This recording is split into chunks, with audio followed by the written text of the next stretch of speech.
Good morning, good afternoon, or good evening, whenever you are listening to this. You are watching the Lowdown on Rangers Journal. My name is Doug, and I'm here to discuss our opposition tomorrow of Celtic in the Premiership in our first game of 2025.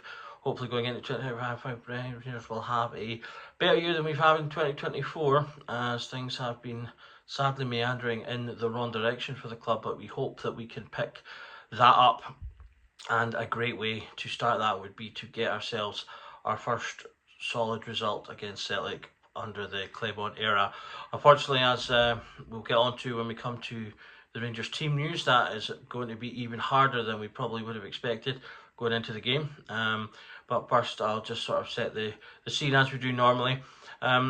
I'm not going to go into a huge amount of depth in this video, as we did cover Celtic very recently, obviously, for the Cup final. A lot of that information stays true. You can watch that Lowdown if you want to get a little bit more detail on some of the things that I'm going to cover today, but I will go over everything if you've only got time for this one today. In terms of the form of the two teams, Rangers go into this in their last five with 2 losses, 2 draws, and just a single win. 2 disappointing results, obviously, previously to Motherwell and St Mirren. We're going to have to pick up on those performances if we want to get anything out of the Old Firm games. Celtic games, obviously, difficult on their own without us giving them a leg up if we have another poor first half showing. Hopefully, just the event of the game itself will be enough to get the team up for it. But as I say, we'll have to see how things go there. In terms of Celtic, they're coming into this on form, 2 back-to-back 4-0 wins against Kilmarnock and Motherwell. Celtic are doing what we can't. They blow teams away, they score multiple goals, put games to bed. We just continuously are struggling to do that. In addition, they have 2 draws and a third win, including the Cup. A draw 0-0 against Dundee United and against Dynamo Zagreb in the Champions League. Obviously, in terms of league positions, Celtic are sitting top, played 18, won 16 with 50 points. Rangers now sitting second, won 11 out of 18, sitting on 36 points. In terms of the sort of highlight stats coming into the game, we've scored 8 in our last 5. Celtic have scored 11 in their last 5. They've got the most clean sheets in the league going into the game. And we're kind of at the moment averaging only 1.7 goals per game, which we're going to need to pick up if we're going to turn some of these results against the likes of Motherwell and St Mirren into victories. Celtic come into this game with the league leader for big chances created with Johnston.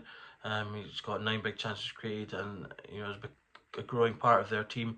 I'm not going to highlight him in our danger men section today, but he is worth considering as well, as he, as I say, has become a more important part of the team. Did score in the previous match, so is someone that we will need to keep an eye on. In terms of Celtic's formation and tactics, as I explained in the recent Lowdown for the Cup, we were expecting to come into the game with their usual 4-3-3, high press, high energy team.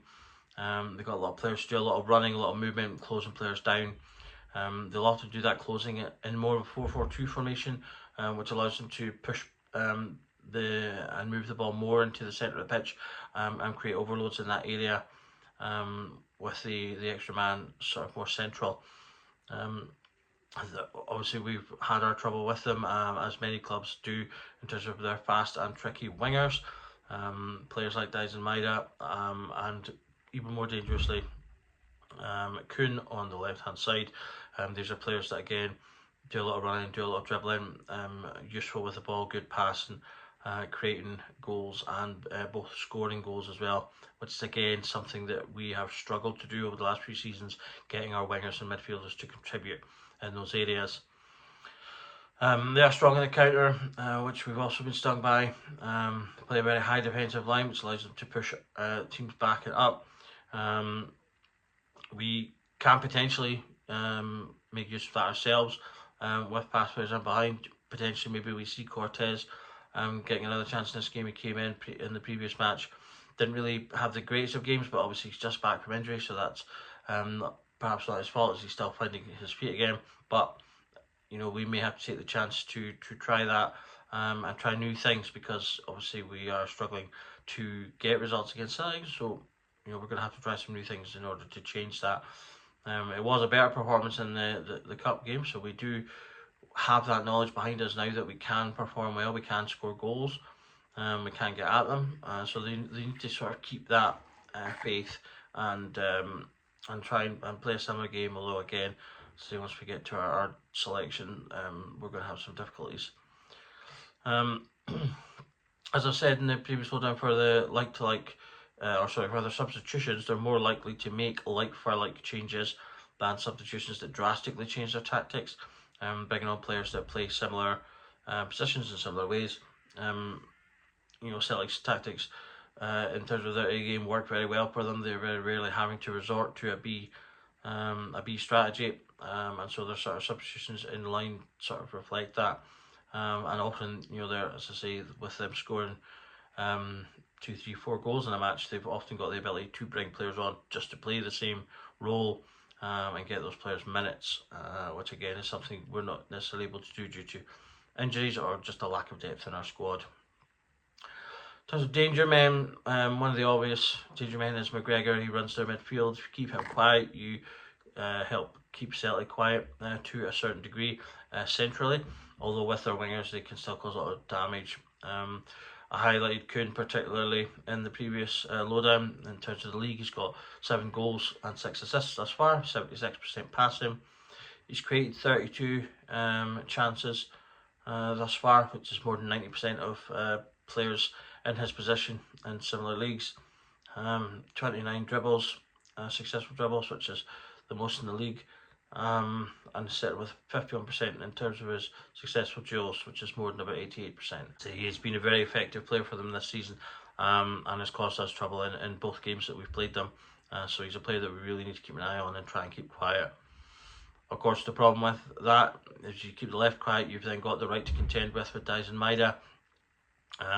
It won't be Tavernier who'll be up against in this match, as we will discuss. So whoever we have at right back is going to have the job of trying to keep him quiet. He's got 4 goals and 3 assists now. He's becoming more and more consistent in these Old Firm games. There was a period where he was hit, despite having the better of Tavernier in a lot of games. He didn't necessarily create a lot of output, but he is now getting those outputs this season, having scored in the previous 2 matches. He's got 84% press passing, which is more than better than 82% of similar players in this position in similar leagues. 21 chances created, which is 85% better, which is better than 85% of similar players in similar leagues. And he has 14 tackles won, which is 90, puts him above 90% of similar players in similar positions in similar leagues. So, it really is a key to their play, these 2 fast, quick, high output players on both wings, and as I say, either or indeed both can and will cause us damage if we don't keep our eyes on them. In terms of talking points, however, the real big talking points going into this match are actually down to what team we are going to play. Came out early this morning that Jack Butland has sadly been taken to hospital with what has been reported as a serious internal bleed. Obviously, everyone at the Rangers Journal wish Jack the best, and hopefully, I've heard some rumours that he has gotten home from the hospital, so hopefully that's the case and he's doing well, but it doesn't mean that he's going to miss this match. Butland's not been in the biggest of form. There were some people discussing as to whether or not he should actually play the game anyway. Obviously, that hand has now been forced, so Kelly will now start the Old Firm game. So, as I say, hopefully we can get another solid turn out of him. He was decent in the game he played previously. He did have a decent showing in pre-season. He made some really good saves there. But, as I say, we'll need him to step up now. His form over the course of the previous season with Motherwell was a little bit patchy. So, as I say, we need to keep an eye on what we're doing with that. And the trouble with that is we are not going to have a settled defence in front of him either.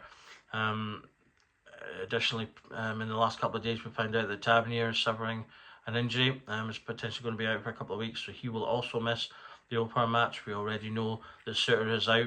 Balogun is struggling with an injury at the moment and is a doubt for the game. Clement has said that he's far away. He's not impossible that he'll play, but it seems like it's potentially unlikely. If Balogun plays, he may start, but it's potentially unlikely that he'll last the entire game. I get the impression likely to be on painkillers, so we're really struggling in defence and goalkeeper, which is, as I say, not a good sign with Celtic being on form and having the danger men that they have. In that case, on the assumption that Balogun can make the game, I would expect the back four to probably line up with Sterling at right back, Balogun and Proper in the centre, and then Jefte on the left, coming back in after he sat out previously. If Balogun can't make it or has to go off at any point, then I would expect Sterling to potentially go into the centre. You could potentially bring Leon King in from the Wilderness. You could play either centrally or on the right. I'd probably put him on the right with Sterling. Central, I think Sterling's just got a little bit more strength about him. King has played obviously right back previously, so we know they can do that. You also got the options of you could on the right hand side play potentially Yilmaz or Fraser. Both are left backs by trade, but I would expect them to be able to fulfil the role if absolutely need be, and that may be the case. We may well be at the point of absolute need be. Or you could go even maybe slightly stranger, and you could push Barron out to the right. He's got the ability, he's got the speed and the tackling to potentially play there, but he's probably a further out choice. So as I say, I would expect that if Balogun can play, we would get that back four. If not, Sterling in the middle, and probably I would maybe just play Yilmaz on the opposite side. Either way, we're going to have at least two or three, if you include the goalkeeper, out of 5 of our defensive options, either playing in it, coming in sort of from the Wilderness, or playing in unfamiliar positions. So as I say, we're going to have to really concentrate, and it's going to be a real struggle potentially in that area. So as I say, it makes this game even harder. In terms of the midfield, Raskin is an absolute must. It seems as if Clermont held him back in the Motherwell game in order to keep him for this one, so that he didn't get booked and miss out.